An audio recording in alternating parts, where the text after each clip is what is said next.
Assalamualaikum warahmatullahi wabarakatuh. Semangat pagi, kita bisa luar biasa. Perkenalkan, nama saya Muhammad Ansori dari Set Moralawa.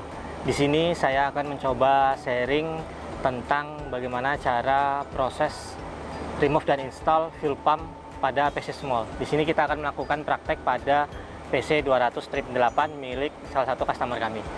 Untuk langkah pertama yang perlu disiapkan adalah common tool, toolbox, shock manual, part book, lalu lakban dan tirap untuk melakukan marking. Lakban nanti untuk menutup hos-hos yang akan kita buka, lalu nanti siapkan tampungan apabila nanti ada solar yang terbuka pada saat melakukan pelepasan hos. Oke, untuk safety-nya di sini apabila unit setelah running lalu baru mati baru kita mau kerjakan, usahakan tunggu temperatur engine tersebut menjadi dingin dan minimal 30 detik untuk menurunkan pressure internal yang ada di fuel system. Setelah kita pastikan safety-nya, kita melakukan pekerjaan. Di sini yang pertama adalah kita tutup tangki fuel yang ada di bawah tangki agar nanti saat kita membuka hose tidak keluar semua solarnya. Lalu setelah itu kita buka, yang pertama mungkin bisa dari wiring yang ada di EMV, kita copot konektornya, lalu kita tutup lakban, begitu juga dengan konektor yang ada di fuel pump.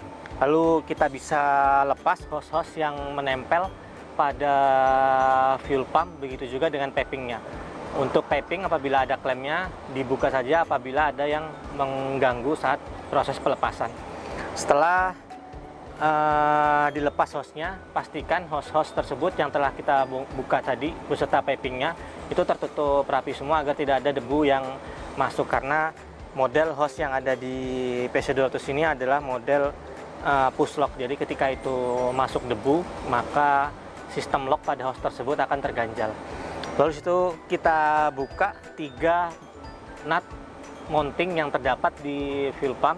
Setelah kita cabut nut tersebut, fuel pump langsung saja kita cabut, karena memang di PC200 ini tidak ada marking yang diharuskan pada saat top 1 atau top 6. Jadi fuel pumpnya langsung saja dicabut, tidak ada marking untuk top 1, top 6-nya pada gearnya. Jadi langsung dicabut. Apabila fuel pump yang baru nanti itu tidak terdapat gearnya, maka kita harus melakukan pelepasan gear dari fuel pump yang lama terlebih dahulu. Tapi biasanya kalau fuel pump baru kita ordernya SC, itu sudah terdapat gearnya.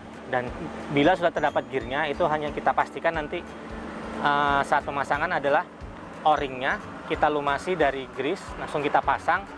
Begitu juga dengan stutnya. Apabila nanti melakukan penggantian stut untuk bolt mountingnya, itu stud yang menempel di housing engine itu pastikan menggunakan Loctite. Lalu setelah kita pasang, pastikan o-ringnya menggunakan grease agar tidak kejepit. Kita pasang, lalu kita top baut mountingnya sebanyak 3 pieces, kita tok semua, lalu kita pasang hose dan fuel pipingnya, kita pasang semua, kita pastikan kencang, tidak ada yang bocor dan tertukar. Lalu kita pasang konektor IMV-nya. Setelah kita pasang semua, pastikan tidak ada yang tertukar. Lalu di situ nanti kita buka kran yang ada di fuel tank, lalu kita lakukan bleeding. Di sini bleeding bisa dilakukan dalam satu periode bleeding, yakni 7,5 menit atau bisa 2 kali, tergantung kebutuhan pada unitnya. Ketika sudah di bleeding, lalu kita coba lakukan tes running setelah melakukan penggantian fuel pump. Setelah bisa running, untuk melakukan pengecekannya yang termudah adalah mungkin hanya dengan melihat dari panel. Di situ kita bisa bandingkan fuel common pressure-nya dengan fuel pressure, yakni rail pressure itu harusnya sama atau mendekati. Misalkan ketika low idle common fuel pressure-nya ada 500, berarti rail pressure-nya harus kurang lebih 500. Apabila itu kurang, berarti ada kesalahan pemasangan yang kita lakukan sebelumnya. Kalau untuk melakukan pengecekan manualnya, bisa juga kita lakukan di port ini. Ini adalah untuk melakukan pengecekan fuel low pressure. Di situ bisa kita lakukan saat engine crank ataupun engine running low idle. Apabila nanti standarnya itu kurang, kemungkinan nanti ada juga pemasangan hose yang salah, atau hose-nya ada yang crack, atau ada filter yang buntu. Apabila itu semua sudah bagus, maka unit bisa dioperasikan seperti sedia kala. Terima kasih. Demikian sharing yang saya sampaikan. Semoga bermanfaat. Semangat pagi, kita bisa luar biasa.